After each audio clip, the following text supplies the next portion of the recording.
Olá, você que tem acompanhado o programa El Shaddai TV. Nessa semana nós começamos um novo programa que se chama-se Fique a Dica, um programa no qual nós estaremos dando dicas ao consumidor, um programa no qual nós nos preocuparemos em estar dando conhecimento das leis do consumidor. E o tema do programa de hoje se chama Site de Compras Coletivas. Talvez você já tenha aderido a esses sites, ou talvez você pense em aderir a esses sites, mas eu recomendo a você que tome 3 cuidados. O primeiro cuidado que você tem que ter é você verificar a confiabilidade do site, você verificar se tem endereço no site, se o site tem telefone.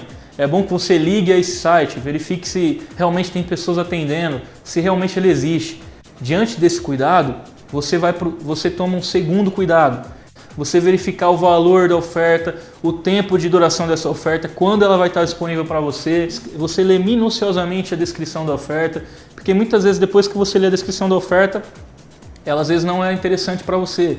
Diante desses cuidados, aí sim você vai ter o terceiro cuidado. O terceiro cuidado é você verificar o endereço e o telefone também, mas agora do fornecedor. Você ligar para o fornecedor e verificar se o produto está disponível, quando você vai ter acesso a esse produto, se realmente é verdadeira essa oferta. Diante desses cuidados, aí sim você vai estar resguardado, porque tanto a responsabilidade do fornecedor quanto do site são solidárias. E em caso de eventual problema, você pode acionar os dois numa ação judicial. Espero que você tenha gostado do programa e que essa dica sirva de muita utilidade para a sua vida. Se você tem alguma sugestão para um novo tema, se você tem alguma pergunta, gostaria que você enviasse para o Twitter, Rafa Pereira Lima, com a hashtag Fica a Dica. Nós estaremos lá selecionando novos temas e perguntas para serem respondidas. Muito obrigado, eu espero você semana que vem. Mateus capítulo 22, verso 35 ao verso 40. Quem não trouxe Bíblia, traga a Bíblia na próxima vez, que hoje não tem slide. Diz assim, um deles, intérprete da lei, experimentando Jesus, lhe perguntou: mestre, qual é o grande mandamento da lei? Respondeu-lhe Jesus: amarás o Senhor teu Deus de todo o teu coração, de toda a tua alma e de todo o teu entendimento. Este é o grande e primeiro mandamento. O segundo, semelhante a este, é: amarás o teu próximo como a ti mesmo. Destes 2 mandamentos dependem toda a lei e os profetas. E eu estava pensando, como é fácil amar Deus. Se eu dissesse para você hoje, dizer assim: você é servo de Deus, a pessoa diz: sou mesmo. É ou não é? Estou falando bobagem. Se eu chegar aqui e dizer assim: você é servo, você agora, a partir de agora, quer dizer para você: você é escravo de Deus. Tá bom. Deus é bondoso, Deus é amoroso, Deus é misericordioso, Deus é generoso, Deus é afetuoso, Deus é supridor. Todo mundo quer amar a Deus. Todo mundo. Até o encapetado diz: eu matei a pessoa aqui agora, mas eu amo Deus. É ou não é, irmãos? Até o cara que comete um assalto e dá um tiro numa pessoa na hora do assalto diz: eu amo Deus. Você ama Deus? Eu amo. Dificilmente você vai encontrar uma pessoa que diz que não ama Deus. Ninguém é bobo, todo mundo quer amar esse Deus. Mas quando chega no segundo mandamento, imagine um grande edifício com 2 grandes pilares. Deus diz, o intérprete da lei, tentando provar Jesus, pergunta para ele, diz assim: quais são os mandamentos? Qual é a síntese? Qual é a essência? Qual é o pilar? Quais são os pilares? Na verdade ele perguntou qual é o pilar, e Jesus diz: quais são os pilares? Esse grande edifício é sustentado com 2 grandes colunas. Uma é o amor a Deus sobre todas as coisas. Esse amor é intransferível. Esse amor, ele deve ser único, exclusivo, real. E o segundo amor, que sustenta esse grande edifício, é o amor à pessoa que está ao seu lado, ao próximo, ao distante, ao cristão, ao ímpio, ao papai, à mamãe, aos filhos, aos inimigos e amigos, ao político corrupto, ao ladrão de toca-fitas, CDs, DVDs, ao homossexual, o dependente químico e aquela pessoa que é muito generosa com você. Todas essas pessoas devem ser amadas para que nós possamos dizer: nós somos cristãos. Eu sou cristão quando represento Cristo. Eu sou um cristão quando eu sou um cristinho. E Cristo nos ensina qual é a base dessa nova religião para os judeus. Ele diz: é necessário 2 grandes pilares: o amor a Deus e amor às pessoas. Quando nós olhamos para a vida de uma pessoa que ama as pessoas e não ama a Deus, nós vemos um edifício que vai ruir. Quando nós vemos pessoas que dizem que amam a Deus, mas não amam as pessoas, o edifício nem subiu. Pois a Bíblia diz bem claramente nas cartas joaninas que aquele que diz que ama a Deus e não ama o seu irmão é o que mesmo, queridos? Amém? Mentiroso. O apóstolo João, ele tenta ensinar a igreja primitiva, porque a igreja primitiva ela começou a se tornar estranha. A igreja primitiva do primeiro século, uma igreja que nasceu bonita, mas logo ela começou a ficar estranha. A adoração começou a ficar contaminada. O coração das pessoas começaram a ficar envaidecidos. As pessoas começaram a olhar para a igreja numa maneira de apropriação individualista. Minha igreja. E começaram a estabelecer padrões. Eu digo para vocês, se El Shaddai fosse mim, não tocava sertanejo, mas toca. Não é minha, é de Deus. Eu não tenho direito de dizer o que a igreja tem que ser, porque a igreja não é minha, é de Deus. Eu não estava aqui essas últimas 2 semanas, mas o pastor da igreja nunca saiu daqui. É o grande Jesus Cristo de Nazaré. É ou não é, queridos? Eu desenvolvo uma função, mas o pastorado de verdade é dele. Quem se alegra com isso? Aplauda o Senhor Jesus. O pastor não tira férias. Esse não. Mas o apóstolo João começa a nos ensinar. As cartas joaninas, elas são muito fortes. O apóstolo do amor nos confronta, porque confrontou a igreja do primeiro século. E ele diz assim, em 1 João capítulo 2, 9 e 10: aquele que diz estar na luz e odeia o seu irmão, até agora está nas trevas. Aquele que ama seu irmão permanece na luz, e nele não há tropeço. Quem não ama pessoas, sempre vive tropeçando. 1 João capítulo 2, verso 11 diz assim: aquele porém que odeia o seu irmão está nas trevas, e anda em trevas, e não sabe para onde vai, porque toda pessoa que não ama a vida sempre vive perdido. Qual é agora a sua próxima função? Qual o seu objetivo espiritual? Não sei, eu ainda não me achei.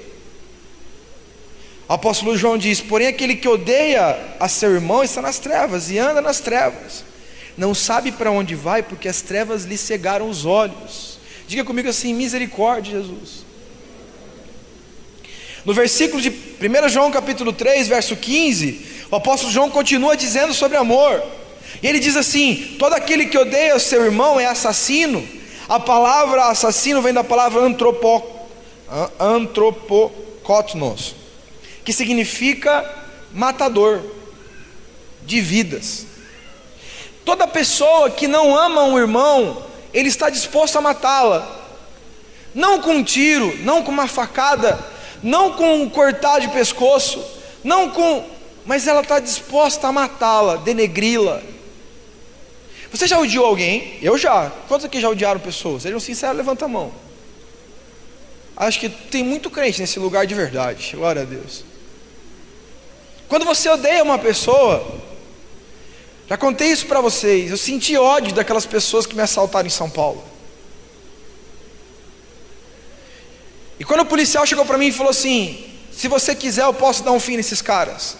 Eu já disse para vocês, meu coração ficou tentado. Credo, misericórdia, um pastor falando isso, pois é, sou homem, falível. Naquele momento eu entendi que eu não amava como achava que amava. Eu dizia que amava, mas eu não entendia o que significava amor. E eu digo mais, eu ainda não entendo.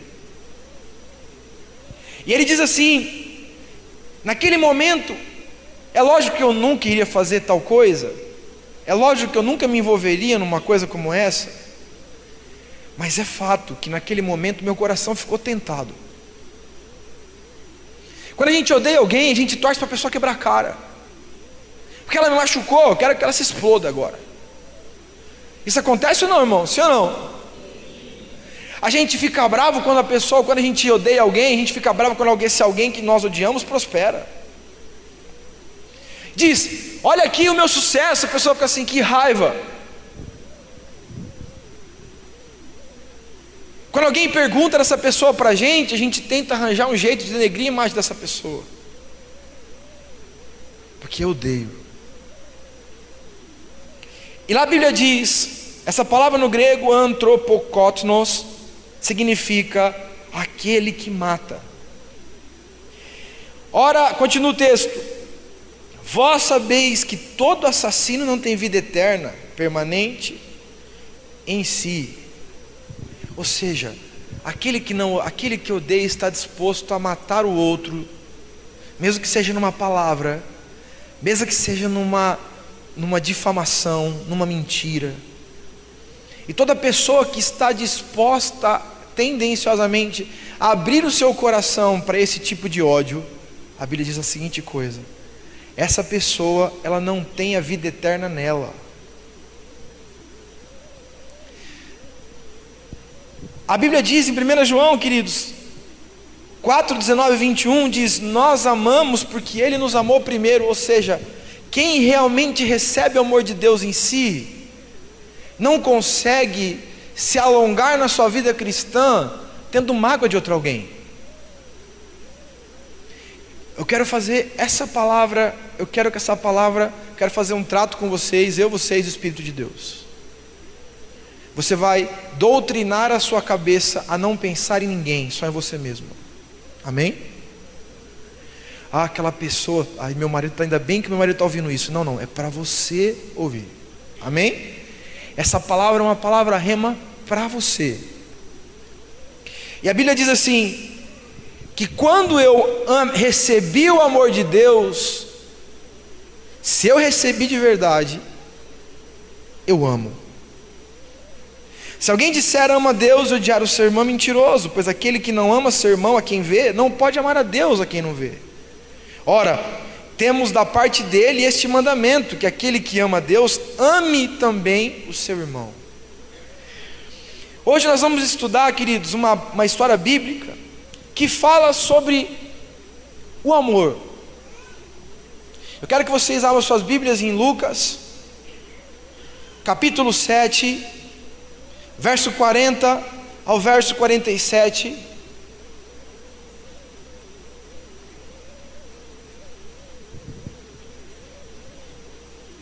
Lucas capítulo 7, verso 40 ao verso 47. Jesus tinha sido convidado por Simão para entrar na casa dele, e aquele homem politicamente correto, aquele homem tinha uma vida aparentemente correta, íntegra, ele tinha uma boa casa, ele tinha o status social, ele era considerado pelas pessoas, ele era um judeu alfa.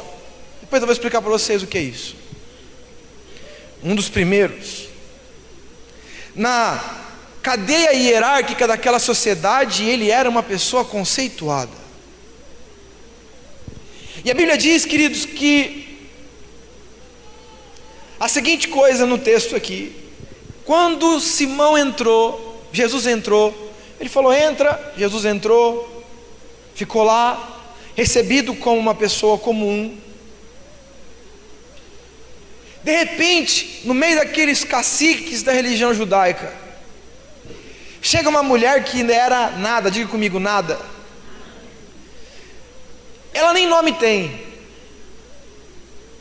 E a Bíblia diz que ela chega e ela se joga aos pés de Jesus, começa a chorar, beijar os pés dele, enxugar os pés com os seus próprios cabelos. Um texto que todos conhecemos. Uma coisa que esse texto nos ensina é que nunca acredite de que Deus não sabe o que você está pensando. Simão não abre a boca, mas Simão repudiou a atitude de Jesus. Como Jesus pode receber uma pecadora como essa? Como que Jesus pode receber uma mulher como essa daí?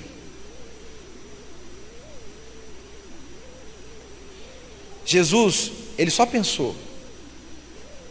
Jesus lê os nossos pensamentos e diz assim, no verso 40 em diante: então disse Jesus a Simão: tenho algo a lhe dizer. Simão olhou para ele e disse: diga.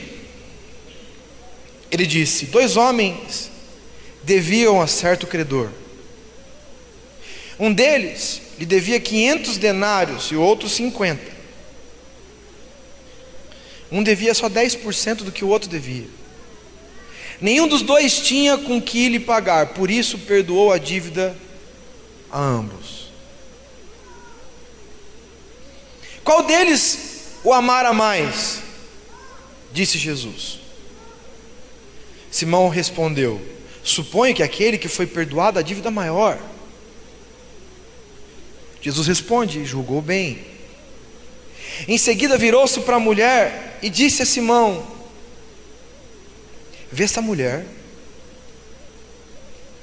Eu entrei na sua casa, mas você não me deu água para lavar os pés. Ela, porém, molhou os meus pés com as suas lágrimas, enxugou com os seus cabelos. Você não me saudou com um beijo, mas esta mulher, desde que entrei aqui, não parou de beijar os meus pés. Você não ungiu minha cabeça com óleo, mas ela derramou perfume nos meus pés. Portanto, eu lhe digo, os muitos pecados dela lhe foram perdoados, pois ela, preste atenção, ela amou muito. Agora, a essência dessa perícope: mas aquele a quem pouco foi perdoado, pouco ama. Está vendo agora alguns vídeos do Reinhard Bonk, o maior evangelista de todos os tempos, em número de conversões através do ministério dele? Em Lagos, em uma cruzadinha básica, ele recebeu e escreveu mais de 10 milhões de convertidos. E numa das pregações dele, que eu estava assistindo hoje à tarde, ele começou a gritar: todos nós pecamos, todos nós somos justos. E quando a gente olha para esse texto, algumas pessoas podem ter uma interpretação teológica equivocada e acreditarem que Jesus gosta de gente que não presta, que ele ama mais gente que não presta do que gente que é politicamente correta. Mas na verdade, não é o número e a quantidade e a profundidade de pecados que você teve, mas é a consciência de que cada um tem de que é pecador. D.L. Moody, um dos grandes evangelistas, ele estava um dia, perguntaram para ele assim: qual o segredo do seu sucesso? Ele falou: tenho 150 quilos, e não há uma só grama no meu corpo que eu não consagrei ao meu Deus. E ele andando pelas ruas dos Estados Unidos, estava junto com outros evangelistas, ele passou do lado de um mendigo de rua, jogado no chão, no frio do norte dos Estados Unidos. E ele deixou os evangelistas, correu até aquela pessoa, abraçou aquela pessoa e começou a chorar. E o relato biográfico dele diz assim, que chorando ele dizia assim: Senhor, o que me separa desse homem é só a tua graça. A única diferença de cada um de nós para o mais pecador dos homens e das mulheres é a graça, é o favor imerecido de Deus. E se eu tenho ciência de que sem a graça eu sou tão desgraçado como o pior dos homens, eu nunca vou achar nenhum desgraçado indigno da graça de Deus. Está dando para compreender sim ou não? Simão Pedro era aquele homem politicamente correto, socialmente respeitado, amparado pelas pessoas, mas ele veio se encontrar com Jesus cheio de preconceitos. Ele veio numa visão egocêntrica da vida, porque toda pessoa que não ama é egocêntrica, só consegue ver suas próprias necessidades. Toda pessoa que não ama julga muito. E como aquela mulher amou muito e Simão não amou nada, Simão julgou e disse: como pode ele receber o carinho dessa mulher? E a mulher que amou muito não se preocupou com ninguém, se preocupou com ela e ele. O segredo das pessoas, toda pessoa que ela é marcada pelo amor, ela é tão ocupada com a sua luta pessoal para se aproximar de Deus e para inspirar vidas, para restaurar vidas, que você nunca vai ver essa pessoa apontando o dedo para ninguém. Esse é o amor. Ela estava pouco se lixando se as pessoas estavam olhando para ela dizendo assim: você é uma louca. Você imagine como seria se Jesus estivesse aqui nessa igreja e alguém desesperadamente corresse, todo mundo querendo ouvi-lo, e alguém se dobra diante de Jesus e começa a chorar e beijar o pé dele. Alguém diz assim: chama um diácono, essa louca está atrapalhando a pregação. Esse louco está impedindo Jesus de falar. E Jesus diz assim: vocês não estão entendendo. Ela fez o que todo mundo deveria ter feito. Porque, sabe por quê? Porque ela me amou. E a Bíblia diz: ela me amou muito. Por isso, a Bíblia diz mais: por isso os seus muitos pecados lhe são perdoados. Quem ama muito tem pecado perdoado. Quem não ama não libera perdão. E se a sua Bíblia, a mesma Bíblia que a minha, Mateus capítulo 6, diz que eu tenho que perdoar assim como me perdoam. Perdoa as nossas dívidas assim como nós perdoamos aquele que nos tem ofendido. O perdão de Deus encontra uma condição. Quando você encontra pessoas que não amam, elas não desatam suas vidas. Elas vivem atadas a correntes do passado, a prisões de relacionamentos antigos, a feridas de que pessoas fizeram ou disseram. Elas estão tão amarguradas com aquilo que foi, que não conseguem entender que o melhor está por vir. É assim ou não é? Aquela mulher pecadora, politicamente incorreta, ela era cheia de desespero. Ela é cheia de amor, honra e reverência. ela entendeu: Deus é muito importante. Sabe, queridos, tem os naturalistas noruegueses. Já ouviram falar disso? Já ou não? Quem já ouviu falar dos naturalistas? E eles fizeram uma pesquisa sobre o processo de formação de líderes por meios naturais. Eles começaram a estudar as aves, e eles chamaram a ave que comandava o galinheiro de ave alfa. Alfabeto grego, alfa, a primeira. E a que mais era menos de todas era o ômega.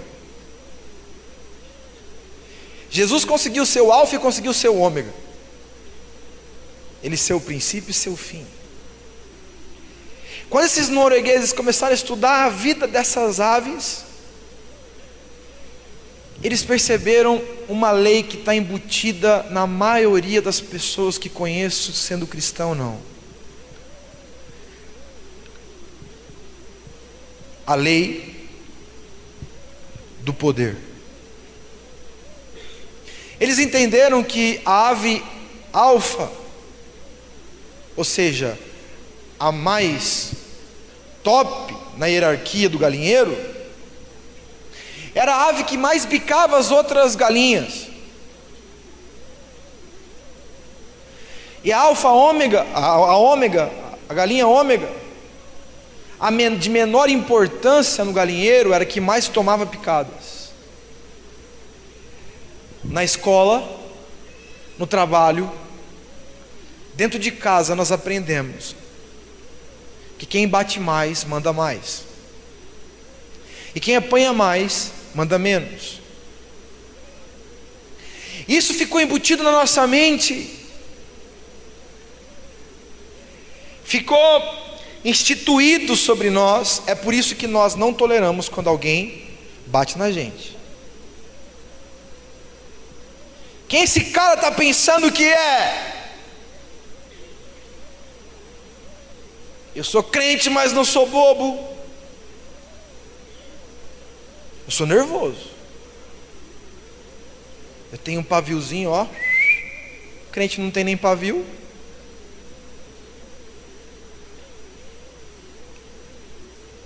Aí nós entendemos esse modelo de vida é totalmente discrepante do que Deus nos ensina. Porque o mundo diz: filho, se você voltar para casa porque apanhou na rua, eu te bato em casa. É ou não é? Se você fez isso para o seu filho, peça perdão para ele e se arrependa.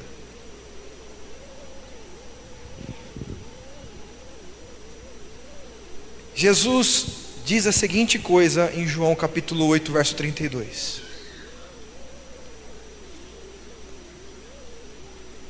E prosseguiu Jesus a pregar, e disse: vós sois cá de baixo,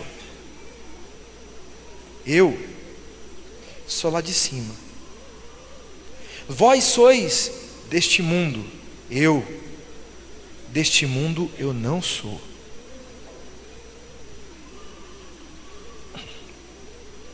Às vezes eu fico olhando, eu tenho um aquário em casa, para a tristeza da Carla, eu tenho um aquário. Ela odeia meu aquário. E quando um peixe começa a ficar meio... Não sei quantos já tiveram um aquário aqui, sabe o que eu estou dizendo. O peixe começa a ficar meio ruim. Ele começa meio que cambalear. Não é assim? Fica lá assim, ele parece meio boiando assim, ó. Aí ele vai lá e bate um pouquinho na nadadeira e fica boiando. Os outros peixes olham para ele. Essa é a lei natural. E começam a mordê-lo até que ele morra de verdade. Isso não é só aqui. Nós estamos falando de animais segundo a mesma espécie, que quando alguém cai, acaba de matar. Animais segundo a espécie do céu, Quando alguém começa a ficar meio assim, estende a mão, porque foi batizado com esse amor. Isso não é diferente. Quantos aqui no colégio tiveram e conheceram pessoas, jovens, que eram muito zoados? Ô gordinho, magricelo, desculpa a palavra, sem bunda,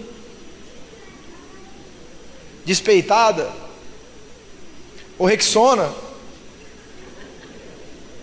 ou careca, orelhudo, narigudo, ou perna torta. Quando alguém batia, essa pessoa sente,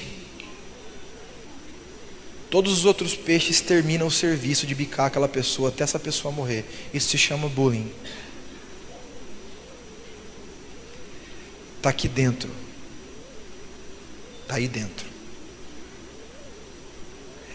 A natureza destituída, desprovida, roubada do amor. A natureza humana é essa, a natureza da opressão, da vingança, da ira, da mágoa, da facção, daquele que divide, daquele que territoriza, daquele que politicamente se constrói, daquele que denigre, daquele que peca para ferir o outro, porque a Bíblia diz que aquele que odeia mata. Mas na igreja de Jesus, muitas pessoas, elas foram enveredadas pelo conceito farisaico de vida cristã e decidiram ser o crente alfa. E saem distribuindo picada para todos os lados. Ninguém presta, ninguém vale nada, ninguém tem valor algum. Tem gente que dentro da própria casa diz a mesma coisa. Eu sou o líder alfa dessa casa. Eu sou a líder alfa dessa casa, e sai dando picadas em todo mundo, machucando as pessoas, como se a multidão de picadas me fizessem alguma coisa. Pode fazer de você uma pessoa destituída da presença de Deus, só isso. E se você lidera nessa perspectiva, você lidera numa perspectiva longe de Jesus. Agora a Bíblia diz que na igreja, e quem anda com Deus não pode viver como o líder ou crente alfa. E sabe como que Jesus lida com aqueles que queriam ser alfa? Olha o que a Bíblia diz em Mateus 23, verso 3. Fazei guardar, pois tudo quanto eles vos disseram, porém não os imiteis nas suas obras, os fariseus, porque dizem e não fazem. Toda pessoa que não ama, ela quer que todo mundo faça, mas ela não faz. É ou não é? Mentira, me falando bobagem, irmão? Sim ou não? Sabe qual que é a frustração de um monte de gente fora da igreja? É que tem um monte de gente que fala, mas não faz.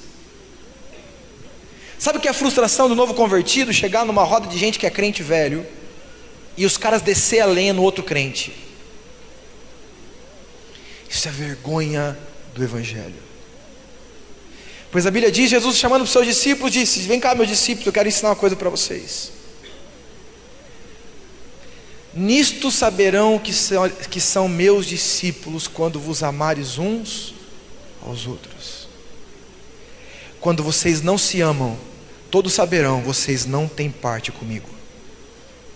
Está dando para compreender, sim ou não? E ele diz mais dessas pessoas que querem ser os crentes alfas. Eles atam fardos pesados e difíceis de carregar na vida das pessoas e os põem sobre os ombros dos homens. Entretanto, eles mesmos nem com os dedos querem movê-los. Uma coisa que eu honro sempre na igreja, eu digo: eu honro quem faz, não quem fala. Eu acho que você, mulher, você, homem, você, pai, mãe, filho, sabe que não existe coisa pior no mundo de que um marido dizer para você: eu te amo, mas aí passar uma mulher e ela ficar anotando a placa dela, uhul. Porque o que mais grita o amor de uma pessoa não é o que ela diz, mas aquilo que ela faz. É ou não é? Nós estamos cansados de como diz aquele seriado, sei lá como chama, da televisão, que falava: não me venha com churumelas, não me venha com enganações. A gente precisa lidar com os nossos filhos, com os nossos pais, com o nosso cônjuge, com os nossos irmãos, com os nossos líderes, com transparência e principalmente com atitudes de honra, porque aquela mulher não disse: Jesus, se eu pudesse nesse lugar, eu gostaria de lavar os seus pés com as minhas lágrimas, e se possível, Jesus, eu gostaria de jogar óleo sobre os seus pés, e se necessário, se for preciso de verdade, como diz o meu sogro, quem quer não oferece, faz. E quando ela vem, ela não está pouco se lixando, ela fez, porque quem ama faz. Quando o filho passa por uma luta, o pai que ama nem vê, quando vê, está fazendo lá, está limpando, está levantando o muro que caiu, porque a chuva bateu e caiu o muro, está pegando empréstimo do banco para poder pagar a conta de filho que está passando por dificuldade. É mentira ou é verdade, pais? Porque nós amamos, nós não pedimos: filho, venha por meio dessa, eu gostaria de oferecer a minha ajuda. Nós vamos e fazemos, porque quem ama faz. Quem não ama se propõe a fazer. Você gostaria que eu fizesse? E lá ele diz: eles atam fardos pesados e difíceis de carregar, e os põem sobre os ombros dos homens, entretanto eles mesmos não têm um dedo para mover, não quer levar. Praticam, porém, todas as suas obras com o fim de serem vistos dos homens. Você quer desarticular alguém que não ama, é você deixar ela num lugar onde ela não é vista. Toda pessoa que não ama, ela precisa de aplausos, ela precisa de holofotes, ela precisa de gente dizendo: você é o cara. Quer provar uma pessoa no amor dela? Permita que ela trabalhe nos bastidores onde ninguém vê. Se ela aceitar isso, ela ama de verdade. Se ela não aceitar: eu quero fazer alguma coisa que as pessoas me vejam, então revela que o coração não tem amor. É ou não é, irmãos? Você conhece aqueles maridos que nunca são bonzinhos com suas esposas, mas quando chegam na frente das pessoas dizem: essa mulher que Deus me deu é uma maravilha. Eu estava olhando para ela, fez chapinha hoje, faz uma semana que eu fiz progressiva, mas na frente das pessoas eles querem parecer especiais, super maridos, super crentes, eles querem parecer que eles são bons, que eles são inspiração, mas como Jesus mesmo disse para esses mesmos tipos de pessoas que não amam, disse para eles assim: vocês não amam por fora, vocês são caiados por dentro, existe podridão. O amor apodrece um ser humano de dentro para fora. Está dando para compreender, irmãos? De dentro para fora começa a ficar conturbado, porque uma pessoa que não ama, quando abre o sepulcro, só tem defunto. Dentro dela não sai uma palavra de ânimo. De dentro de uma pessoa que não ama, não tem uma palavra de amor, não tem uma palavra de solidariedade. Altruísmo, então, meu Deus, só se for altruísmo. Não tem um amor, não tem um carinho, não tem uma flexibilidade, são impiedosos com o pecado. Quando o outro erra, o dedo vai na cara, porque não amam. As pessoas, elas não querem super líderes. Ninguém aqui quer um super pastor que sabe tudo da Bíblia. Seria bom. Estou estudando, irmão, cada dia estudo mais, pode acreditar nisso. As pessoas esperam pessoas que amem. Só isso. E Deus também. E Jesus continua falando: eles gostam dos primeiros lugares dos banquetes, eles gostam das primeiras cadeiras da sinagoga, eles gostam das saudações, eles gostam de ser chamado de mestre pelos homens. Quando a gente não ama, há um afloramento de um negócio chamado ego. Eu gosto de aplausos. E o ego é muito grande, ele se torna muito grande. Para suprir essa dimensão toda de ego, eu preciso de colocar muito alimento. Quando o ego é muito grande, a minha vida é o único foco. Tudo que acontece em volta não tem valor algum. As pessoas perdem a capacidade de ver a igreja, ver a sua casa, ver a necessidade do seu filho, da sua esposa, do seu marido, porque a única coisa que elas pensam é no seu próprio suprimento. Elas perdem o foco do macro e conseguem ver o micro, o mundo no qual ela está inserido, sem perceber que o outro também sofre, que o filho está chorando, que a filha está passando por uma dificuldade, que a esposa não tem um carinho há muitos anos, que não tem um tempo de qualidade há muito tempo. Quem não entende o amor, o ego fica tão grande que ela sempre vai dar uma desculpa porque ele não faz. Eu não faço porque eu não estou suprido, eu faço porque eu não tenho o que eu queria, eu faço porque eu não tenho. E se você pegar as pessoas e os casais, vocês vão ver porque muitos casais estão se degladiando, porque muitas famílias estão se esfacelando dentro da igreja, é porque o amor sumiu. A primeira intenção, a primeira coisa a ser pensada é eu. E em Cristo, eu tenho que pensar em Deus, em mim, mas no próximo junto. Amém, queridos? Todos estão errados quando eu não amo, só eu estou certo. E procura alguém para poder ajuntar e ficar mais certo ainda. O amor de Deus sumiu. Agora eu quero fazer algumas perguntas para vocês. Como eu posso amar se os meus olhos estão voltados só em mim? Como que eu posso apontar para Deus se eu estou apontando para mim o tempo inteiro? Pior ainda do que isso tudo, como alguém pode ver Deus se eu não paro de abanar as penas da minha cauda dizendo: olha eu aqui? Olhem para Deus aqui no púlpito e eu ficar com as penas assim, ó, de pavão assim, ó, olha para Jesus. Ninguém consegue ver Jesus em alguém que não ama, porque a pessoa está preocupada, antes de mostrar Jesus, a mostrar a si próprio. Por isso que a Bíblia diz que o amor é paciente, paciência. Por isso que a Bíblia diz que o amor é benigno. Por isso que a Bíblia diz que o amor não arde em ciúmes. Por isso que a Bíblia diz em 1 Coríntios 13:4 que o amor não se ufana, o amor não se ensoberbece. Alguém que não tem a marca do amor não poderá nunca refletir Cristo. O modelo de Jesus é diferente do modelo do homem. Jesus diz em Filipenses capítulo 2, verso 5 e verso 9, estamos encerrando. Obrigado, me toca. Tende em vós o mesmo sentimento que houve também em Cristo Jesus, o apóstolo Paulo diz aos Filipenses. Pois ele, subsistindo em forma de Deus, não julgou com usurpação ser igual a Deus, antes a si mesmo se esvaziou, a Bíblia diz.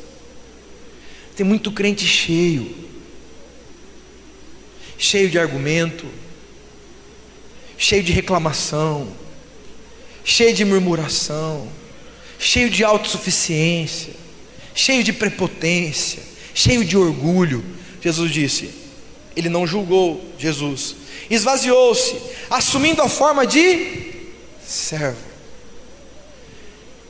Eu comecei a ministração aqui hoje dizendo: alguém quer ser escravo de Jesus? Todo mundo quer ser. Se eu dissesse aqui hoje, você seja servo daquele lá agora. Por quê? Você seja servo dele. Mas por quê? Ele vai ser meu líder agora em alguma instituição da igreja?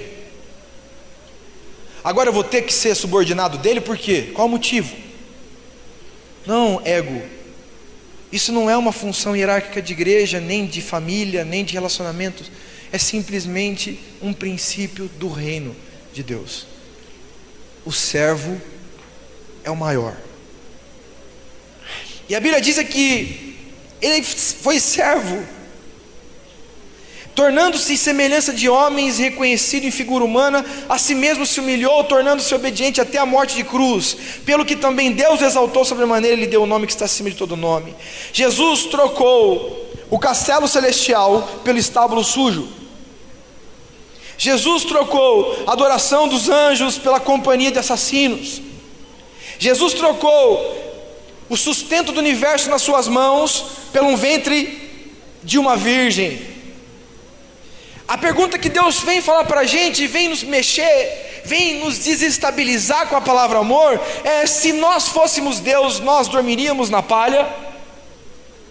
Nós mamaríamos num peito e usaríamos fralda, e se a mamãe não trocasse, ficaríamos sujos e assados, aceitaríamos tal coisa como Deus? Se você soubesse o que os que você ama ririam de você e ainda assim se importaria com eles? Se você soubesse que a língua que você criou iria zombar de você no futuro, e a boca que você criou cuspiria em você no futuro, você criaria essa boca, essa língua? Jesus fez isso. Você consideraria um paralítico imóvel mais importante que você? Jesus disse que sim. Porque as pessoas ficam loucas com o amor? Porque o amor não se explica, o amor se vive. A resposta é simples, porque Jesus fez essas coisas todas. Porque Jesus amou intensamente. A alma dos homens era mais importante do que o próprio sangue dele. A condenação das pessoas, nossa condenação, era mais relevante que a vida estável de Jesus no céu. Ele diz: eu abro mão disso para poder por eles, porque eu amo eles. E quem ama faz, não fala.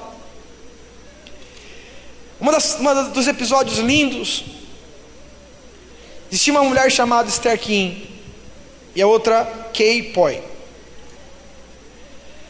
Duas americanas que foram disputar a seletiva do taekwondo para as Olimpíadas de Sydney, nos Estados Unidos.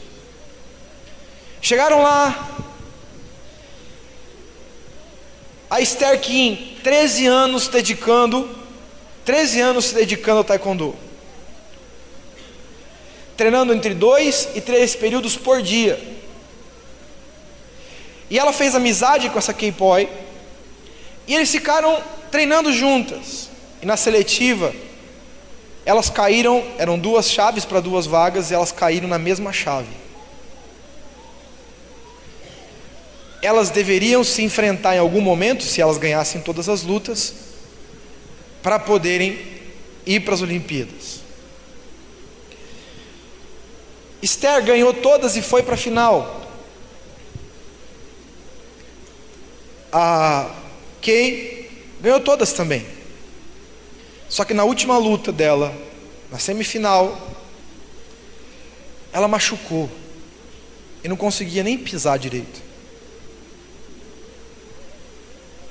Esther com certeza venceria Kay com muita facilidade, porque nem andar ela conseguia. Mas ela chegou, olhou tudo aquilo, e ela sabia de uma coisa que era muito importante. Se ela ganhasse de Kay e fosse para as Olimpíadas, os Estados Unidos estaria perdendo a sua principal lutadora, porque Kay era melhor do que Esther. Ela subiu no tatame em Minnesota, se dobrou diante de Kay, Esther, e saiu do tatame. Quando foi entrevistada, ela disse: a causa é maior do que os meus próprios objetivos. A causa é maior do que meus próprios objetivos. Sabe quando nós sabemos se nós amamos ou se nós não amamos? É quando os nossos objetivos se tornam maiores do que a causa maior.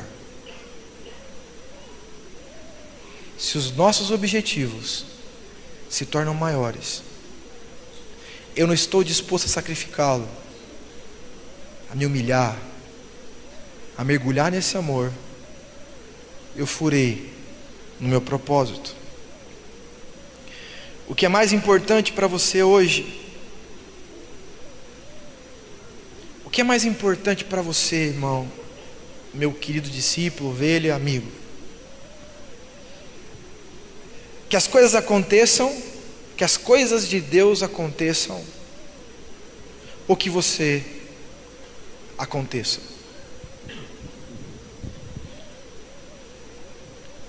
Pensaram? Se a resposta é que você aconteça, muito provavelmente é porque o seu rabo de pavão está balangando muito. Está dando para entender sim ou não? Não é o seu, é o nosso. E não existe avivamento sem um profundo batismo e selar do amor. Quem ama não fala mal. Quem ama não denigre. Quem ama não faz facção. Quem ama entra num novo nível de vida cristã. Vamos ficar em pé em nome de Jesus, queridos.